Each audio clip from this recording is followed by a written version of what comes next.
কয়টা বাড়ি পুরাইছে বললেন? 5টা। কোন জায়গায়? রংপুর পীরগাছা। কারা পুরাইছে? হিজবুত তওহীদের বিয়োগী আমিরের বাড়ি। তাই? জি, 24 তারিখে। এবং সেনাবাহিনী পুলিশের সামনে পুলিশের কাছে আমাদের আবেদন করা হয়েছে আগের দিন। এবং টিকটের এক ভাই টিকটে খুললেন নাই, ভাই আপনি খুলেন কেন? জামাত শিবিরের লোকে বলে গেছে কালকে হামলা করবে, এই বাড়িতে লুটপাট করবে। তাই টিকটের এলাকায় আমার গরিব মানুষ, আমার মাল লুট হয়ে যাবে, আমি চলে যাচ্ছি। আপনার নাম কি? আপনার নাম? আমার নাম আব্দুল বাসেত। আপনি কোথা থেকে এসেছেন? আমি বরিশাল থেকে এসেছি।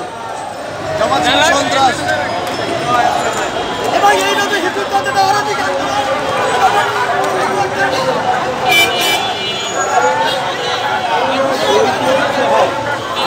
শুধু দর্শক, আমরা দেখতে পাচ্ছি রংপুরে হিজবুত তৌহিদের উপর পরিকল্পিত সন্ত্রাসী হামলা ও ভাঙচুরের ও অগ্নিসংযোগের প্রতিবাদে মানববন্ধন ও বিক্ষোভ মিছিল তারা করছে জাতীয় প্রেস ক্লাবের সামনে।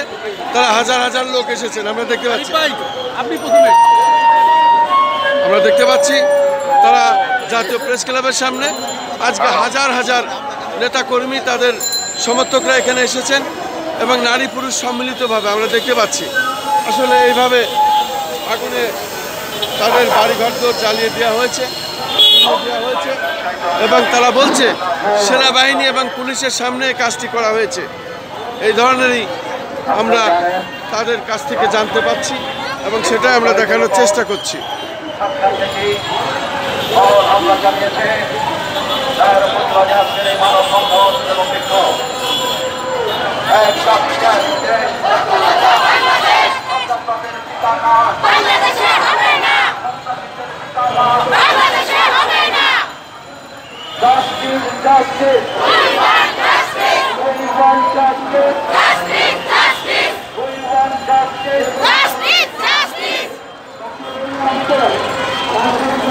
শুধু দর্শক, আমরা দেখতে পাচ্ছি জাতীয় প্রেস ক্লাবের সামনে হিজবুত তৌহিদের সমর্থকেরা, তারা হাজার হাজার নারী পুরুষ সম্মিলিতভাবে তারা জাতীয় প্রেস ক্লাবের সামনে আজকের এই প্রতিবাদ তারা জানিয়ে যাচ্ছেন।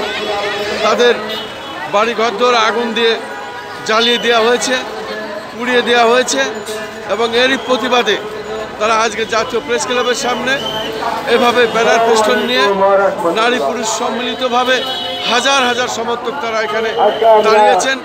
ব্যানার ফেস্টুন নিয়ে তারা তাদের প্রতিবাদ এখানে জানাচ্ছেন, আমি দেখতে পাচ্ছি এবং সেটাই আমি তুলে ধরার চেষ্টা করছি।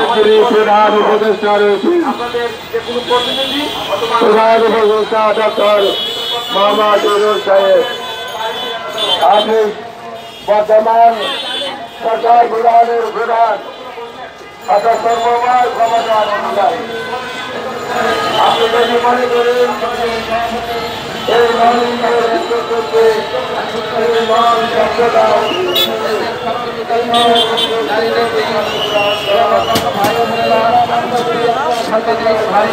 সবাইকে সালাম আলাইকুম ওয়া রাহমাতুল্লাহ।